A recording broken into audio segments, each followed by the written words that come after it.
네, 여러분 안녕하세요. 오늘은 문학교과서 동화 윤동주의 쉽게 쓰여진 시를 한번 같이 공부해 보겠습니다. 일단은 내용 정리를 하고 학습 활동까지 할 거고요. 30분 내에 마무리 짓는 것을 목표로 한번 해보겠습니다. 지금 감기에 걸려서 목 상태가 좋지 않아서 중간중간에 기침을 할 수 있는 점 양해 부탁드립니다.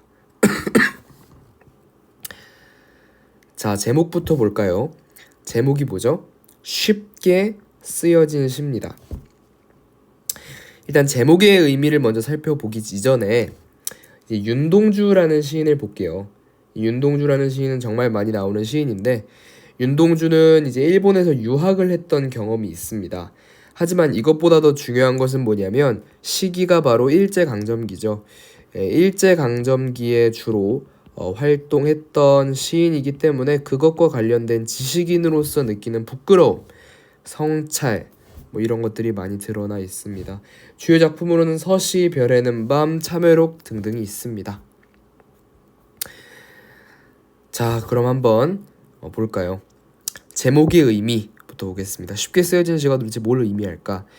이 쉽게 쓰여진 시란 작가가 엄격한 자기 성찰을 통해 어려운 현실 속에서도 시를 쉽게 쓸 수 있는 자신에 대한 부끄러움을 느끼고 반성한다는 의미입니다. 그래서 이제 이 작품을 이해하고 공부할 때 쉽게 쓰여졌다 그래서 이게 막 편하다, 아이고 좋아 이런 의미가 아닙니다. 그렇기 때문에 이 쉽게 쓰여진 시에서 절대로 구드의 의미를 발견하면 안 되고 좋지 않은 느낌의 쉬움이다라는 걸 발견해야 된다는 것까지 챙겨갔으면 좋겠어요. 시 본문 들어가겠습니다. 창밖에 밤비가 속살거려 육첩방은 남의 나라. 자, 여기서 창밖에 밤비가 현재 속살거리고 있죠. 이 밤비가 상당히 중요한 시어 중에 하나입니다. 옆에 밤비의 시적 의미를 한번 볼까요? 이 밤비는 화자가 자아 성찰을 하는 시간적 배경인 동시에 화자가 처한 암울한 현실을 의미해요. 밤이면 보통 이렇게 깜깜한 분위기 아닙니까? 이 깜깜한 분위기죠. 그렇기 때문에 굉장히 암울한 현실이다라는 걸 의미합니다. 또 밤비가 속살거린다라는 표현을 통해서 화자의 쓸쓸한 감정을 현재 고조하고 있죠. 육첩방은 남의 나라. 여기서 육첩방이 나와 있어요. 다다미 6장이 깔린 작은 일본식 방이죠. 이거는 윤동주의 유학에서 좀 뭔가 비롯되었다는 것을 알 수 있죠. 윤동주의 유학에서 좀 비롯되었다. 일본식 돗자리인 다다미는 보통 너비 석자에 뭐 이거는 그냥 생략하겠습니다. 해서 육첩방은 남의 나라. 여기서 이제 육첩방이라는 게 아까 말했다시피 다다미가 깔린 방인데 이 시 속에서는 여기 육첩방이 바로 공간적 배경이에요. 윤동주가 현재 시를 쓰고 있는 이 공간적 배경이 되는데 여기는 굉장히 어떤 환경이냐면 낯설고 구속적이죠. 왜 낯설까요? 기존의 윤동주는 한국 사람이니까 한국에 살았겠죠. 근데 일본에 유학을 갔기 때문에 낯설다는 느낌을 받았고 또 구속적이라는 느낌도 받았다라는 거를 챙겨가면 되겠습니다. 여기서 남의 나라는 어디를 의미할까요? 남의 나라는 당연히 일본을 의미하겠죠. 시인이란 슬픈 천명인 줄 알면서도 한 줄 시를 적어볼까. 자, 여기서 시인이란 슬픈 천명이다 이렇게 얘기했는데 과연 왜 이런 말을 했을까요? 왜 슬픈 천명인 것일까요? 왜 슬픈 천명인 것일까요? 왜 그러냐면 이것은 어디서 또 비롯이 됐냐면 시인의 처지에서 비롯이 됐습니다. 현재 시인의 처지가 어떻죠? 현재 시인의 처지가 어떻냐면 부정적인 현실에도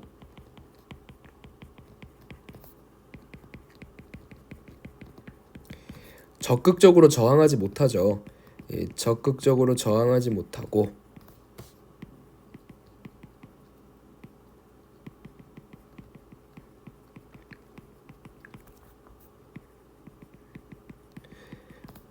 단지 시만 쓰는 거죠. 이런 처지를 슬픈 천명이다 이렇게 표현을 한 거죠. 천명이 무슨 뜻인지는 알죠. 하늘이 내린 명, 즉 그럴 운명 정도로 해석하면 되겠습니다. 한 줄 시를 적어볼까? 그런 거죠. 자, 시인은 실천적 행동으로 현실에 참여하는 사람이 아니죠. 단지 언어를 다루는 사람일 뿐입니다.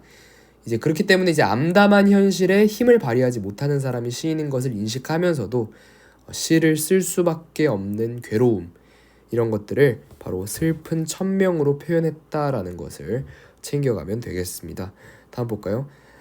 땀내와 사랑내 포근히 품긴 주신 학비 봉투를 받아. 왜 학비 봉투를 받았겠어요?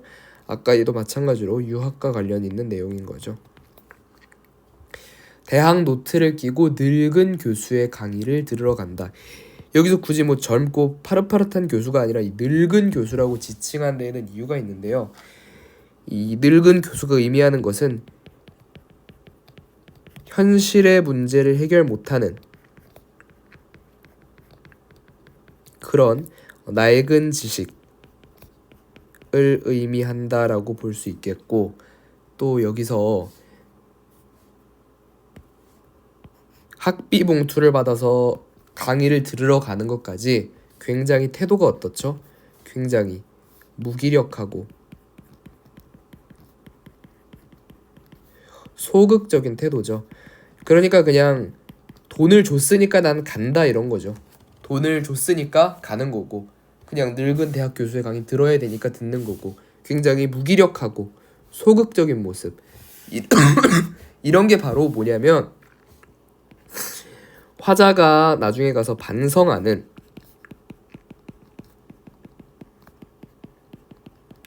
삶의 태도인 거죠. 이런 것이 여기서 이런 식으로 드러난다라고 볼 수 있겠습니다. 생각해보면 어린 때 동물을 하나둘 죄다 잃어버리고, 자, 어린 때 동물을 다 잃어버렸죠. 여기서 또 화자의 어떤 감정이 드러내냐 하면은 바로 화자의 상실감이 드러난다. 이 화자의 상실감이 여실히 드러난다, 이렇게 볼 수 있겠습니다. 나는 무얼 바라. 현실적, 이제 나는 무엇을 바라. 나는 다만 홀로 침전하는 것일까. 말이 좀 꼬였는데 여기서 여기서 나라는 존재를 잘 구별을 해야 됩니다. 참고로 이야기를 하면은 이 시에는 시의 구조적 특징이 좀 있어요. 이 시는 이제 무기력한 자아가 있고 뭔가 좀 적극적인 그런 자아가 있어요. 뭐 이름은 무엇이 됐든 뭐 적극적인 자아든 무기력 자아든 그게 중요한 게 아니라 그냥 간단하게 A랑 B라고 하면은 이 시에서 나라는 말이 나올 때 이 A라는 자아를 의미하는 건지 B라는 자아를 의미하는 건지를 잘 챙겨야 됩니다. 그렇게 시를 읽어야 돼요. 여기서 나는 무얼 바라 에서 나오는 나는 앞서 무기력하고 소극적인 태도였기 때문에 얘는 A 자아, 즉 무기력한 자아에 좀 더 가깝다라고 보는 겁니다. 나는 다만 홀로 침전하는 것일까? 또 여기서 또 드러나죠. 침전하는, 이 침전 자체가 굉장히 이제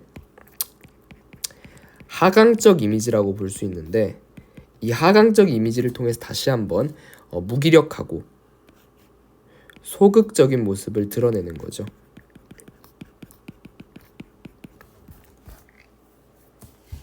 그렇게 볼 수 있겠습니다.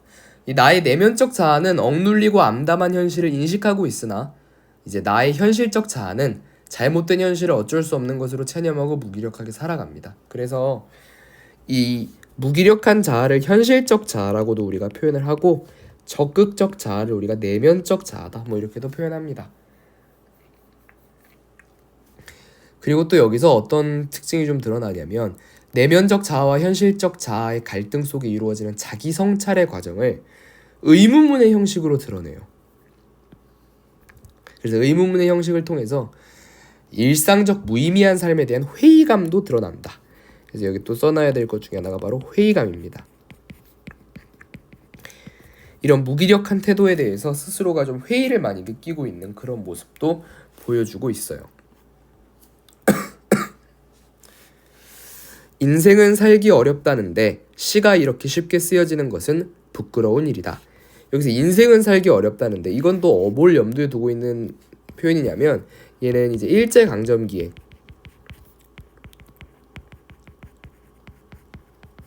이 가혹한 현실 뭐 이런 것들을 좀 미리 염두에 두고 하는 말이라는 것을 좀 기억을 해두면 좋아요. 시가 이렇게 쉽게 쓰여지는 것은 부끄러운 일이다. 그렇죠. 얘도 또 여기서 시가 이렇게 쓰여지는 일은 시가 이렇게 쓰여지는 것은 부끄러운 일이라고 하면서 또 계속 반복되는 이야기지만 소극적이고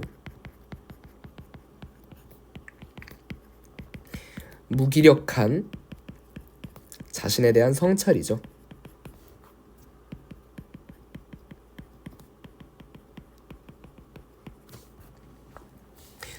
육첩방은 남의 나라 창밖에 밤비가 속삭이는데 자, 잘 보면은 요 부분은 앞서서 한번 나왔던 부분입니다. 앞서서 한번 나왔던 부분처럼 보이죠. 앞서서 한번 나왔던 부분처럼 보이는데 여기서 뭐가 쓰였냐면은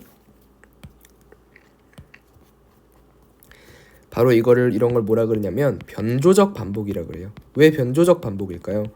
그냥 반복이 아니라 앞에는 창밖에가 먼저 나왔죠. 하지만 뒤엔 육첩방이 먼저 나왔습니다. 즉 순서가 뒤바뀌어 있죠. 이렇기 때문에 우리가 이런 걸 변조적 이제 반복이라고 보는 거고 이제 이게 또 인식의 변화를 나타냅니다. 그래서 이제 인식의 변화를 나타내요. 이 인식의 변화는 무슨 인식의 변화냐면 기존까지 소극적으로 생각하고 있던 화자가 적극적으로 돌아설 것을 나타내는 인식의 변화로도 볼 수 있습니다. 왜 그러냐면 이렇게 다시 말했는데 순서를 바꿔서 이야기한 것을 통해서 이러한 변형을 통해서 시적 화자가 자신이 처한 상황을 재인식하고 있다고 보기 때문에 저런 해석이 이루어지는 거예요.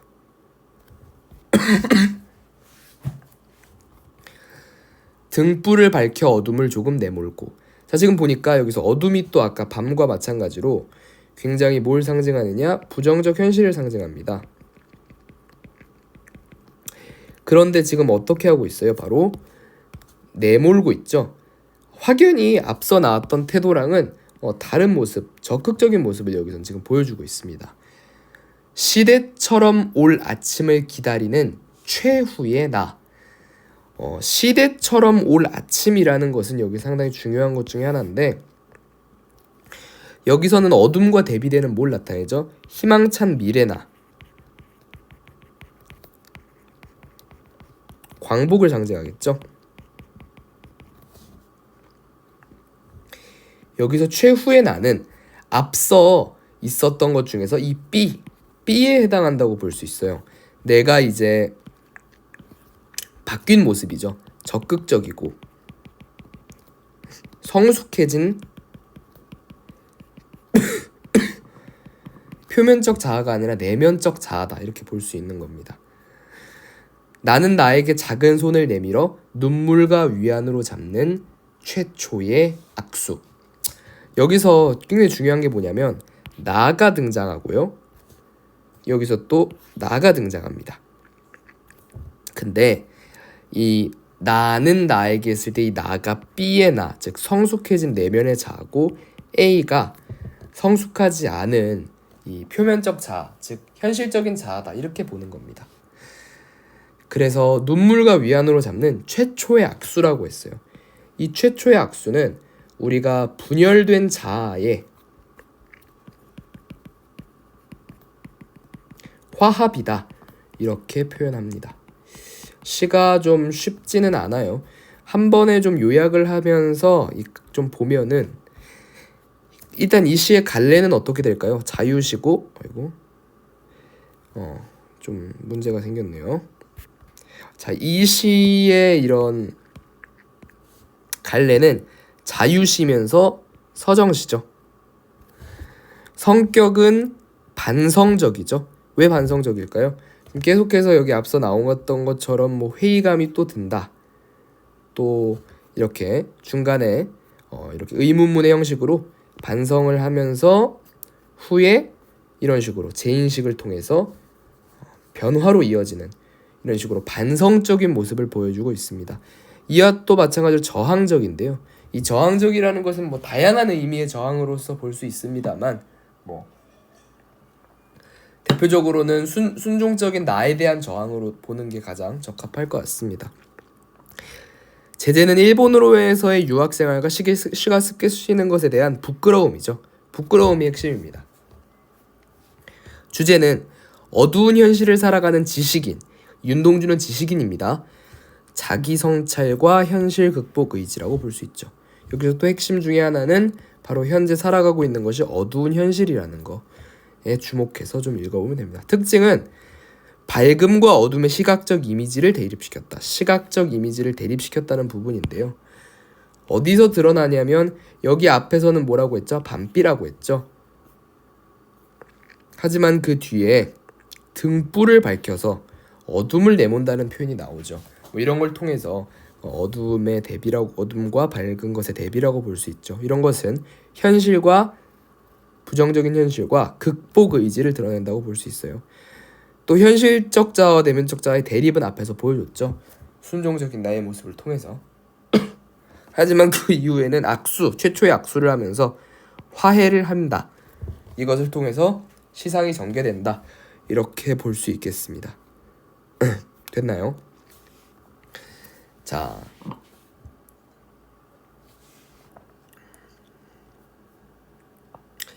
이제 조금 뒤로 가서 학습 활동을 한번 정리를 해보겠습니다. 자, 학습 활동을 정리를 해볼게요. 1연에서부터 이제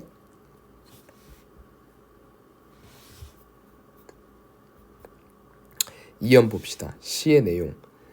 1연에서부터 2연은 이 현재 자신의 모습을 인식한다고 볼 수 있겠어요. 이 현재 자신의 모습을 인식함. 앞에서 인식하는 걸 봤죠? 그 다음에 3연에서부터 6연은 자신의 모습에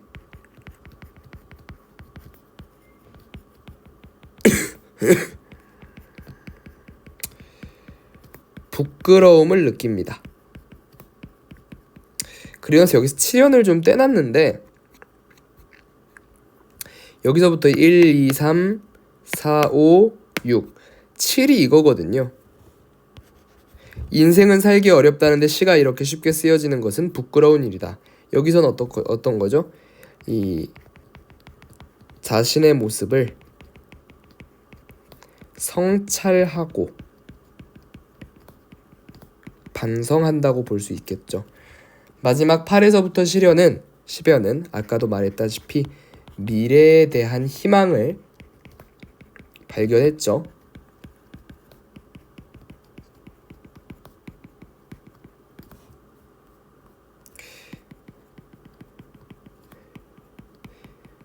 현실 극복 의지를 드러낸다.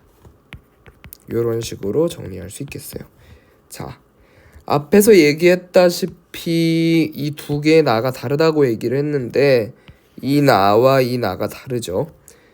첫 번째 나, 두 번째 나라고 봤을 때 첫 번째 검정색으로 씁시다. 첫 번째 나는 이 내면적 나죠. 두 번째 나는 표면적 나, 현실적인 나다. 대비해서 써야 되는데 현실적 나가 좀 비교적 소극적이고 무기력하다면 내면적 나는 조금 더 능동적이고 무기력하지 않다. 이렇게 정리할 수 있겠습니다. 자, 다른 시인의 작품은 좀 넘어갑시다. 이거 윤동주의 서신인데 요거는 나중에 하면 될 것 같고 요런 식으로 내용 정리를 한번 할 수 있습니다. 조금 더 보충할 부분이 있는데 다른 학교 교과서에 나온 부분이라서 조금 솔직히 말하면 동아출판이 좀 빈약한 면이 있어요. 그래서 다른 학교 교과서를 통해서 5분 정도 더 보충 설명을 하겠습니다. 여기서 보면 쉽게 쓰여진 시의 시어 및 직구의 상징적 의미라는 게 나와요. 이거 한번 정리하겠습니다. 시어의 상징적 의미.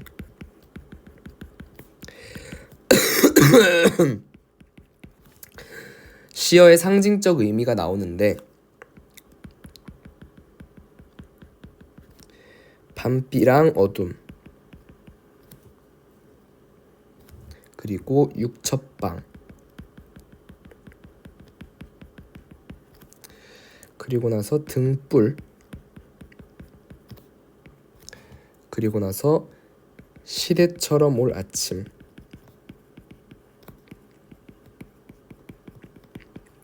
그리고 나서 악수. 이 정도의 시어가 있는데 간단하게 정리를 하면 밤비랑 어둠은 뭘 나타내냐면 부정적인 현실을 나타낸다.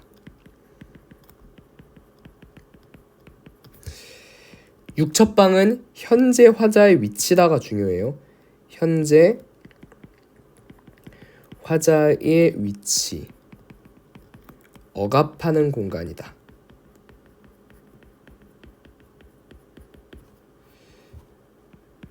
등불은 현실을 극복해 나가려는 화자의 의지,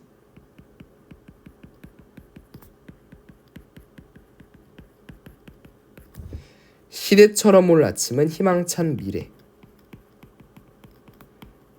악수는 내면적 자아와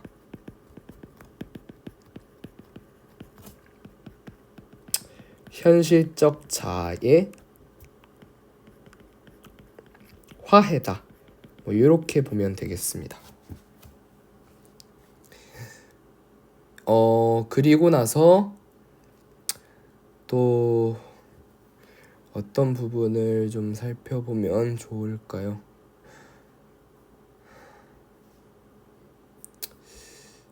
꼭 봐야 되는 거는 본 것 같은데, 여기서 작가 윤동주는 어떤 느낌이죠, 현재? 일단 작가는 현재 일본에서 유학 생활을 하고 있고 엄격한 자기 성찰을 통해 자신의 현재 모습을 부끄러워함. 이 부끄러워한다는 게 핵심이에요. 부끄러워한다는 게. 그러니까 자신의 모습에 만족하는 게 아니라 자신의 모습을 부끄러워한다. 이런 거를 좀 챙겨가면 좋을 것 같고, 이게 계속 반복되고 있는 것 같아요. 그런 이야기들.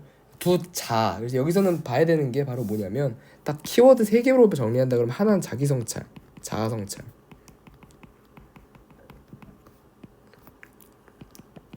하나는 자아의 대립과 화해 부분을 좀 살펴보면 좋을 것 같아요. 공부 다시 할 때.